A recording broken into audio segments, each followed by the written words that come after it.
Have you ever considered the silent battle that rages within you every day?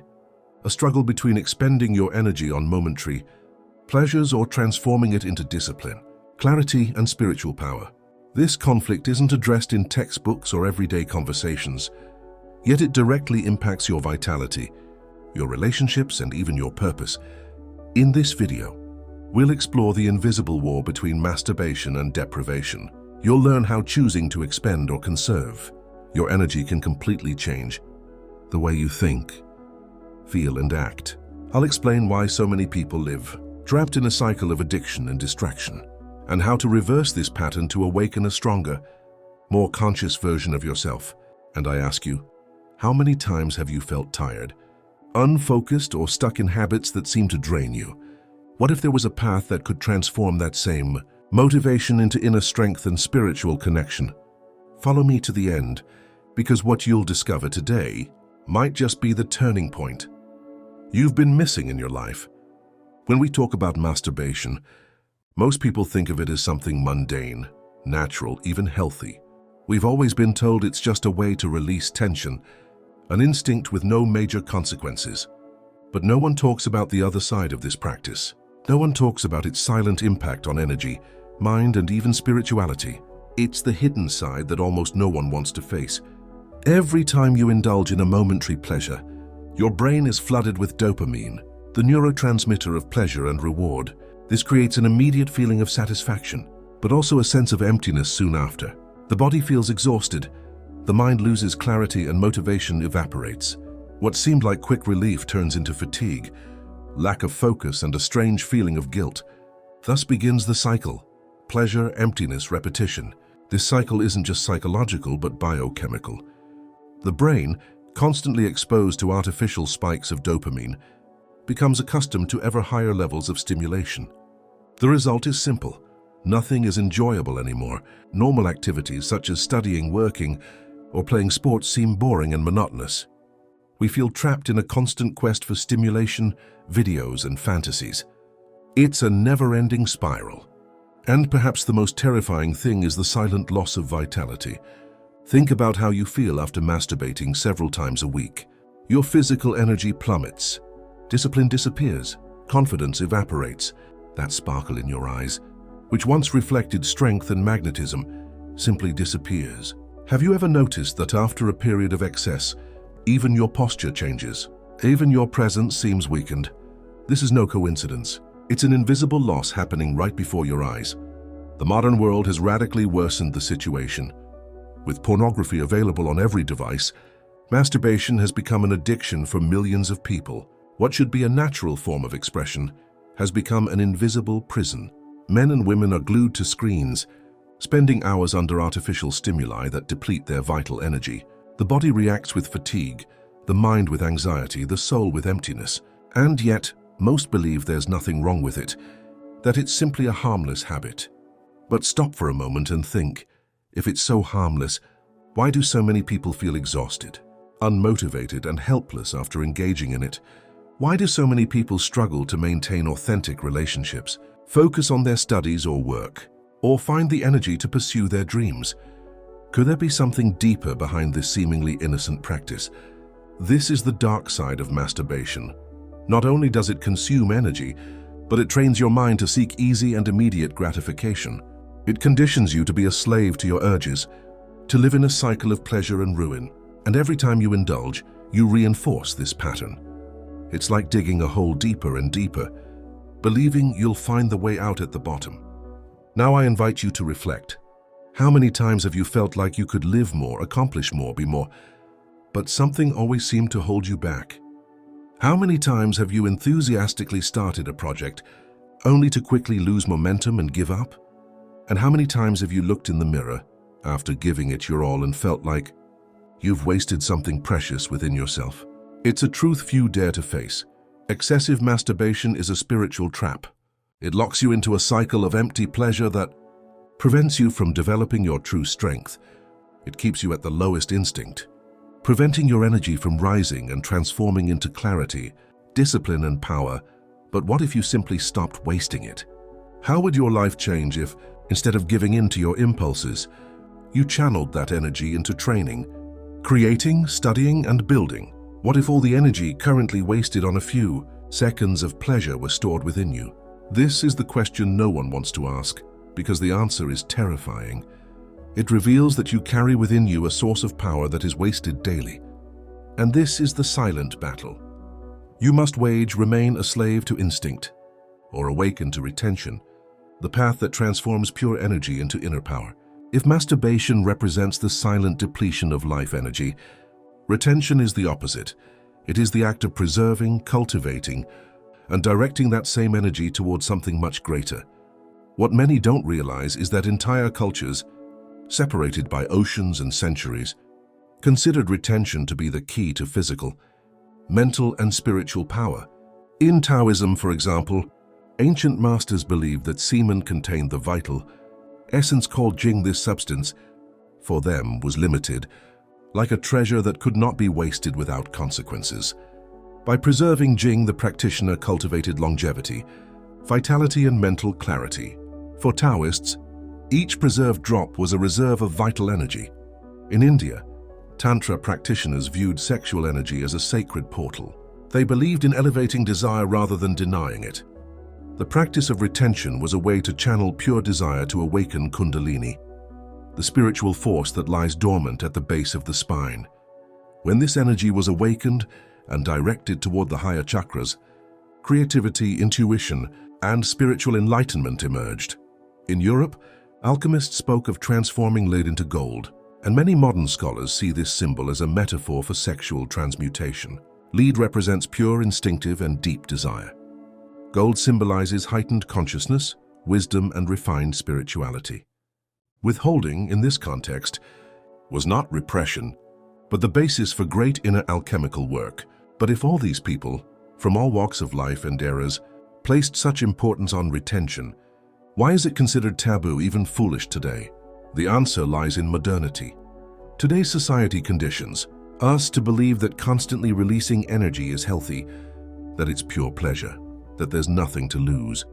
The modern world scoffs at the idea of retention because it knows that a person who preserves their energy becomes strong, focused, and magnetic, and such a person is not easy to control.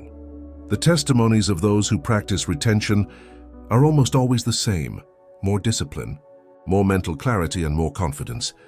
Testosterone levels increase, vitality grows, and the gaze becomes more fixed. Many report that even their posture changes, that others become more respectful of their presence. There is also an invisible but perceptible change, a natural magnetism, an aura of energy that naturally attracts attention and arouses interest. And that's not all. There is also a spiritual transformation. Those who practice retention with discipline find that their minds open to stronger insights, inner silence deepens, and meditation intensifies. It is as if previously wasted energy begins to nourish the soul. This is the real secret. Retention is not about containing desire, but about transforming it into spiritual strength. Now think about it. How many times have you wondered why you can't stay focused, why you feel tired, why you lack the energy to finish what you start? What if the answer lies in the constant waste of what should be your greatest reserve? Imagine for a moment what your life would be like if this energy were accumulated, cultivated, and channeled daily. What more would you have to offer the world? What more would you have to build? Here's the key: withholding is a choice. It's a conscious decision to stop being a slave to your instincts and take control of your own energy. It's an act of sovereignty, of inner independence. It's saying no to immediate pleasure and yes to a life of clarity, power, and meaning. But one detail makes this practice even more fascinating. The more you practice, the more you realize that desire isn't necessarily an enemy. It becomes fuel. What once held you back now propels you upward. Formerly wasted energy is transformed into willpower, creativity, and spirituality. It's like unlocking the key to your own biology. And here's the question that opens the next step. If masturbation is waste and retention is cultivation, what really happens when you choose one or the other? It's not just a question of pleasure or self-control. It's an invisible spiritual battle, a conflict between remaining a prisoner of instinct or awakening the power that has always been within you. A silent war is taking place within you every day. It is not a war seen on battlefields, nor a war based on weapons or armies. It is an invisible war, but a devastating one, because it defines who you become. On the one hand, there is fleeting, easy, and immediate pleasure. On the other, there is inner power, deep, lasting, and transformative. This is the spiritual battle that no one talks about, but that we all experience. When you choose masturbation as your safety valve, you may feel a few seconds of relief. But the price you pay soon comes: depleted energy, a scattered mind, and a weakened spirit. It's as if you've traded gold for crumbs. Every time you give in to quick pleasure, you reinforce the cycle of instinct, addiction, and dependency. It's fleeting pleasure that triumphs, but when you choose to hold back, something completely different happens. There is no momentary burst of pleasure, but accumulation, construction, and transformation. What was once an impulse becomes discipline. What was once an addiction becomes focus. What was once a void becomes strength. On this side of the battle, every decision strengthens your character. Every day of holding back reminds you that you are greater than your instincts. This struggle isn't just psychological, it's also spiritual. Imagine what happens when you constantly waste energy. Your mind stagnates at its lowest ebb, always seeking stimulation, always enslaved to the next dopamine hit. Now imagine the opposite. When you hold that energy back, it begins to rise. It fuels your thoughts, strengthens your will, and intensifies your spirituality. It's as if you've shifted frequencies. Monks, warriors, philosophers, all spoke of it, albeit with different words. They knew that behind the control of desires lay something much deeper. This was the true spiritual battle: to yield to the body or to elevate the soul, to be a slave to instinct or master of oneself. This choice forges destiny.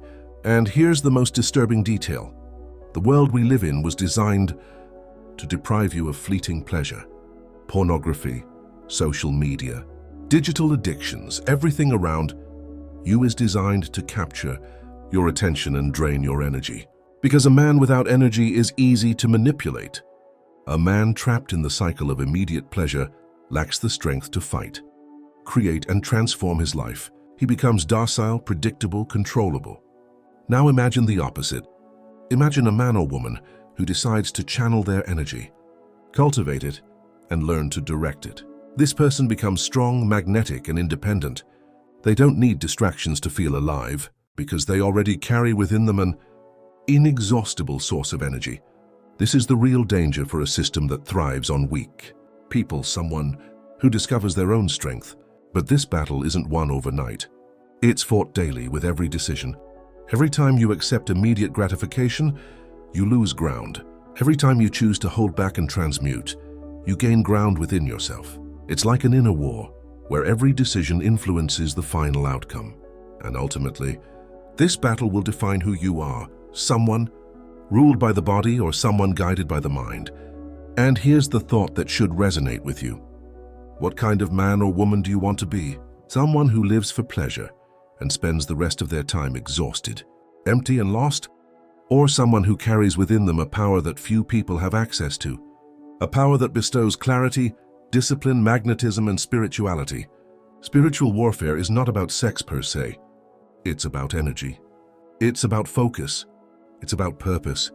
It's a choice between living as a slave to one's instincts or as the master of one's destiny.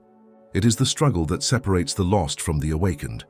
If a spiritual battle rages within you every day, there must be a way to overcome it. This path is not one of magical promises or easy shortcuts.